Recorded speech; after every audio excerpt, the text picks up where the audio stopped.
une partie orale, comme je montrais que c'est 2 textes de Luc. Luc le montre bien qu'il est allé consulter l'oralité. Paul parle d'un texte biblique, il dit Jésus a dit ceci, mais dans l'évangile, on n'en trouve pas. Jean dit que tout n'était pas écrit. Donc on ne peut pas simplement dire non, il faut qu'il me donne des preuves par la Bible. Il faut qu'il me donne des preuves par la Bible. Il faut qu'il me donne des preuves par la Bible. D'accord. C'est le danger donc de sola scriptura, de tout vouloir expliquer que par la Bible. Bien.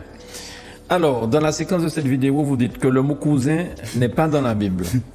C'est ça que vous avez dit ça? Je ne sais pas. En tout cas, si vous revoyez la vidéo, le monsieur s'est vraiment trompé. Je n'ai bon, pas dit que... d'accord. Le monsieur dit que... je dis dans cette séquence que le mot cousin n'est pas dans la Bible. Et il m'a cité des versets bibliques. Vous pouvez les revoir. Oui, bien là. sûr. Il cite. Alors, voici, Élisabeth, sa parente, a conçu, elle aussi, un fils en sa vieillesse. Et celle qui était appelée stérile est dans son 6e mois. Pourquoi l'ange ne dit-il pas ta sœur au lieu de ta parente, puisqu'elles sont cousines? Colossiens 4,10. Aristarque, mon compagnon de captivité, vous salue, ainsi que Marc, le cousin de Barnabas, au sujet duquel vous avez reçu des ordres. S'il va chez vous, accueillez-le. Le mot cousin que Paul utilise ici vient alors de quel contexte? Puisqu'après, d'après l'exposant, je pense que c'est vous qui l'appelez l'exposant, d'après vous, Père Ménas, il n'existe pas et ne peut être traduit que comme frère. Connaît-il, Père Ménas, connaissez-vous la différence entre les 2 mots? Lui qui aime si bien faire la part des choses. Ouais, c'est une attaque ciblée là. Oui, oui. Ensuite, Galates 1, 19. Mais je vis aucun autre que des apôtres, si ce n'est Jacques, le frère du Seigneur. Paul ici parle de frère. Père Ménas n'est pas convaincant. Alors, c'est un internaute qui a écrit tout ça. Oui, c'est ce que je disais, que je n'aime pas souvent faire des débats avec des personnes qui ont cet instinct partisan. Au lieu de pouvoir bien analyser les propos qu'est en train de tenir l'interlocuteur, on a déjà dans sa tête l'animosité, cette mariophobie. Dès qu'on parle de Marie, vous voyez l'animosité? Parce qu'on parle de Marie, tout simplement. Si j'avais parlé de Ruth, il n'y aurait pas eu tout ça. Dès qu'on parle de la Vierge Marie, vous avez réveillé les instincts de tous les protestants. Ils ont vraiment une mariophobie. Je vais vous expliquer. Je n'ai jamais dit que le mot cousin n'était pas dans la Bible. Je n'ai jamais dit ça. Regardez la vidéo, ils disent que j'ai dit ça. J'ai plutôt dit que le mot cousin n'existe pas chez les Juifs. Dans leur langue maternelle, ils n'ont pas le mot cousin. Laissez-moi maintenant vous expliquer, je vais élever le niveau. Et je voudrais bien que mes interlocuteurs me comprennent. Ici, Paul parle de frère. Oui. Et d'autre part, il va parler de cousin. Donc ici, il dit frère, là-bas, il va dire cousin. C'est parce qu'il y a une ambiguïté du mot frère et sœur dans l'ancien hébreu. Dans l'ancien hébreu, il n'existe pas le mot cousin. Ça n'existe pas. Il y a une ambiguïté. Alors, qu'est-ce qui va se passer? C'est que chez les Hébreux, ils ont le mot ha. Le mot ha désigne le frère, désigne l'oncle, désigne quelqu'un avec qui on est de la même parenté. Donc, on va employer le mot ha. Par contre, dans le grec ancien, il y a 2 mots pour faire comprendre. Il y a le mot donc adelphos, qui veut dire frère, et le mot anepsios qui veut dire cousin. Et ça, je l'ai dit dans l'ancienne vidéo. Mais pourquoi ici Paul parle d'un certain cousin et là il dit frère de Jésus? Je vais maintenant vous expliquer. En fait, lorsque on essaie de s'exprimer dans une autre langue, il y aura une réalité psychologique et anthropologique. Là, il faudrait qu'on demande aux linguistiques. Il y a une influence psychologique, il y a une influence sociale lorsqu'on utilise une autre langue. Ça, c'est les linguistiques pourront mieux expliquer ça. C'est pourquoi ces gens-là n'ont pas fait ces études de psycholinguistique qu'ils ne peuvent pas comprendre. Laissez-moi bien expliquer. Les Africains francophones parlent le français. Moi, je viens d'un pays africain francophone. En Afrique centrale, le Gabon, le Cameroun, le Congo, pour ne citer que ces pays-là, parlent la langue française. Mais quand même, ce qui est bizarre, quand vous demanderez à un Africain qui vient d'un pays francophone de présenter son cousin, il vous dira que c'est mon frère. Pourtant, cet Africain parle la langue française. Et dans le français, cousin, ce n'est pas frère. Mais pourquoi il continue de dire c'est mon frère? Parce qu'il y a une influence de leur culture. C'est ce qui veut dire que appeler quelqu'un par cousin, ça serait dégradant. Donc, même s'il parle le français, mais il vous dira toujours c'est mon frère au lieu de dire cousin. Pourtant, il utilise la langue française. Donc, c'est dégradant d'appeler quelqu'un par cousin. Il y a donc une influence culturelle dans la langue qui n'est pas la leur. Influence culturelle dans la langue qui n'est pas la leur. Et quand vous regarderez dans le Nouveau Testament, le mot frère est écrit adelphos. Il est écrit 340 fois. 343 fois que ce mot est employé. Partout, ils disent toujours frère, frère, frère, frère. C'est quand même bizarre. Donc tout le monde est frère sanguin, tout le monde est frère de la même mère. Le mot cousin, dont tout à l'heure notre auteur nous a dit avec le test en disant que le cousin Ce mot-là n'est employé qu'une seule fois dans tout le Nouveau Testament. Alors qu'ailleurs, c'est le mot frère qui prime. Et vous voyez que c'est la culture qui est en train de primer sur le langage. Mais pourquoi le mot cousin, ici, n'est employé qu'une seule fois? Je vais vous dire quelque chose que les protestants ne savaient pas. Ce mot cousin, ce n'est pas Paul qui l'a écrit. C'est un disciple de Paul qui l'a écrit.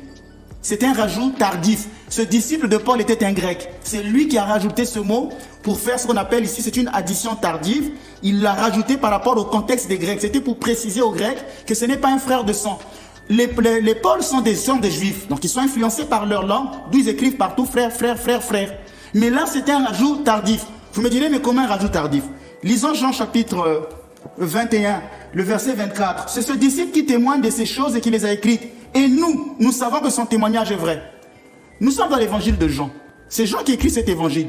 Mais pourquoi à la fin on dit nous savons que son témoignage est vrai? Qui sont-ils ce nous pluriel? C'est une personne qui écrit, on aurait attendu le singulier et je sais que mon témoignage est vrai. Mais tout à coup on rajoute et nous savons. Parce que l'évangile de Jean a été retouché par ses disciples. Dans le contexte historique de l'époque, lorsqu'un maître écrivait, les disciples faisaient des ajouts et pouvaient notifier, changer, corriger un texte. Ici, celui qui a rajouté le mot anepsios n'était pas Paul lui-même, qui lui est juif et a des difficultés à employer le mot cousin. D'où je vous ai dit qu'il s'agit d'une influence culturelle sur la langue étrangère. Donc c'est un ajout. Je vais vous dire quelque chose qui va encore essayer de toucher mes téléspectateurs. Nous sommes dans Jude, c'est dans le Nouveau Testament. Jude, c'est le chapitre 1, parce qu'il n'y a pas de chapitre en fait, c'est Jude 1. Jude écrit, Jude, serviteur de Jésus-Christ et frère de Jacques. Mais écoutez, mes amis, regardez, dit Jude, serviteur de Jésus-Christ et frère de Jacques. Mais ce Jacques-là est appelé frère de Jésus. Si Jude voulait donner de l'autorité à son texte, il aurait directement écrit Jude, frère de Jésus et de Jacques. Mais pourquoi il dit Jude, serviteur de Jésus-Christ et frère de Jacques? Pour donner l'autorité à son texte, il fallait qu'il écrive directement frère de Jésus. C'est une expression. C'est une expression qui montre que frère de Jacques, c'est le cousin de Jésus-Christ. Et donc, il ne pouvait pas dire frère de Jésus-Christ. D'ailleurs, dans l'évangile, dans Marc chapitre 6, le verset 3, Jésus est appelé fils de Marie. Alors que chez les Juifs, on n'appelle jamais un enfant par fils de sa mère. On l'appelle toujours par le fils de son père. Pourquoi Jésus seul est appelé fils de Marie? Nous allons essayer de pouvoir analyser ce fait. Elle pourrait en revanche révéler que certains Nazareth, les habitants de Nazareth, savaient que Jésus n'était pas le fils de Joseph. C'est déjà là une lumière sur notre chemin. Ils savaient que Jésus n'était pas fils de Joseph. Il fallait donc l'appeler par fils de Marie. C'est le premier point. Deuxième point, il l'appelle fils de Marie pour différencier Jésus des autres enfants qui sont appelés les frères de Jésus. D'où Jésus seul est appelé fils de Marie pour le différencier de ses autres frères. Ces autres frères étaient donc les enfants de qui? Selon la Bible, c'était les enfants de la sœur de Marie. Selon la tradition, c'est ça, beaucoup de protestants ne le savent pas, c'était les enfants de Joseph. En effet, Joseph avait eu des enfants bien avant la naissance de Jésus.